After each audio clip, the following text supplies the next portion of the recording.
রথযাত্রায় রথে চেপে মাসির বাড়িতে রওনা দিয়েছেন জগন্নাথ দেব। এবারে জগন্নাথ দেব মাসির বাড়ি চলে যাওয়াতে একাকী হয়ে পড়েছেন দেবী লক্ষ্মী এবং সেই একাকী থেকেই এক অভিনব উৎসব যা প্রতি বছর পালন হয় এই রথযাত্রার সময়, তার নাম হোরা পঞ্চমী উৎসব। রথযাত্রার পঞ্চম দিনে হয় এই উৎসব। কথিত আছে জগন্নাথ হলেন নারায়ণের আরেকটি রূপ। জগন্নাথ দেব যখন মাসির বাড়ি চলে যান তখন একাকী দেবী লক্ষ্মী বেজায় একাকিত্ব ভোগেন। তাই জগন্নাথ দেবের চলে যাবার পরেই তিনি ঠিক করেন তাকে বশীকরণ করে আবারও ফিরিয়ে নিয়ে আসবেন। সেই বশীকরণ করার জন্য সর্ষে পোড়া নিয়ে মাতা লক্ষ্মী তিনি যান জগন্নাথ দেবের মাসির বাড়িতে জগন্নাথ দেবকে বশীকরণ করতে।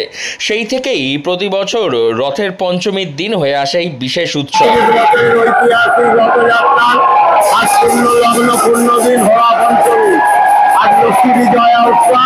মা লক্ষ্মী তার নিজ বাসভবন থেকে মন্দির থেকে বেরিয়েছে, চতুর্দলায় পালকি করে মশাল জেলে জগন্নাথকে সর্ষে পোড়া দিতে আসছে। জগন্নাথ দেব এখানে এসছেন, 9 দিন আর 7 দিন থাকেন। মা লক্ষ্মী ওখানে আঁচল বেঁধে ভিক্ষা করেন, আর তিনি কষ্ট করতে পারছেন না, তাই আসছেন মা জগন্নাথকে সর্ষে পোড়া দিতে। আপনারা জগন্নাথ দেবকে দর্শন করতেন, তিনি তার কুঞ্জবাটি মাসি বাড়িতে তার জন্মবেদিতে বসে আছেন। এক্ষুনি মা লক্ষ্মী এসে তাকে সর্ষে পোড়া দেবে। সর্ষে পোড়া কেন দেওয়া হয়? সর্ষে পোড়া দেওয়া হয় যেহেতু জগন্নাথ লক্ষ্মীকে ছেড়ে চলে এসছে, কিন্তু এখান থেকে আর যেতে চাইছে না, কারণ উনি এখন বৃন্দাবনে এসছেন। বৃন্দাবনে গোপিনীদের নিয়ে আনন্দে আছেন, মা লক্ষ্মী ভিক্ষা করছেন।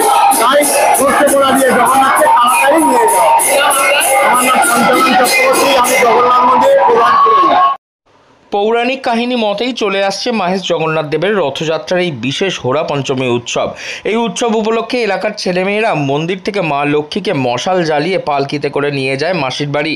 মা লক্ষ্মী জগন্নাথ দেবের মাসির বাড়ি গিয়ে সর্ষে পোড়া দেন। সেখানে মা লক্ষ্মী সর্ষে পোড়া দিয়ে জগন্নাথ দেবকে বশীভূত করেন। তারপরে তার ঠিক 9 দিনের মাথায় উল্টো রথের করে জগন্নাথ দেব বাড়ি ফেরেন তার বাড়িতে। এই দিনও সর্ষে পোড়া উৎসব দেখতে কয়েক হাজার ভক্তরা ভিড় জমিয়েছিল মাহেশ মাসির বাড়ির সামনে। সেখানে জগন্নাথ দেবকে মাতা লক্ষ্মী তিনি মশাল জ্বালিয়ে সর্ষে পোড়া দেন এবং সেই সর্ষে নিতেও ভিড় জমে যায় পুরো ভক্তদের মধ্যে। মশাল জ্বালিয়ে একেবারে জগন্নাথ দেবের সামনে মশাল জ্বালিয়ে মা লক্ষ্মীর প্রতিমা নিয়ে গিয়ে সেখানে দেওয়া হয় এই বিশেষ সর্ষে পোড়া।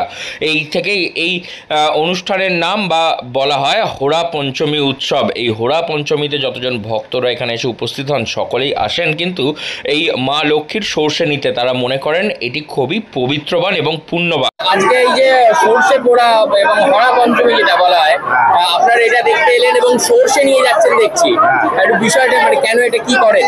হচ্ছে জগন্নাথের আজকে ওই ভূত ছাড়ানো ব্যাপার একটা ব্যাপার থাকে, জ্বর হয় ভূত ছাড়ানো ব্যাপার থাকে, এই সর্ষেটা দিয়ে ভূতটা ছাড়ানো হয়। সেই হিসাবে এই সর্ষেটা খুব শুভ, বাড়িতে নিয়ে গিয়ে রাখলে মঙ্গল হয়, কোনো অপদেবতা বাড়িতে করবে না, এই জন্যই সবাই নেওয়া। রথযাত্রার ঠিক 5 দিনের মাথায় মাতা লক্ষ্মী তিনি নিজেই জগন্নাথ দেবকে তার বাড়িতে ফেরানোর জন্য তাকে বশীকরণ করতে চলে যান মাসির বাড়িতে।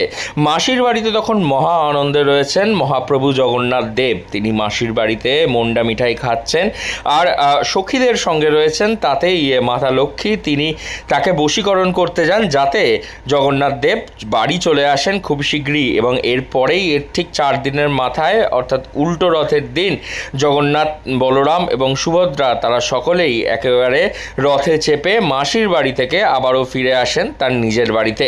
হুগলি থেকে রাহি হালদার, লোকাল 18 বাংলা।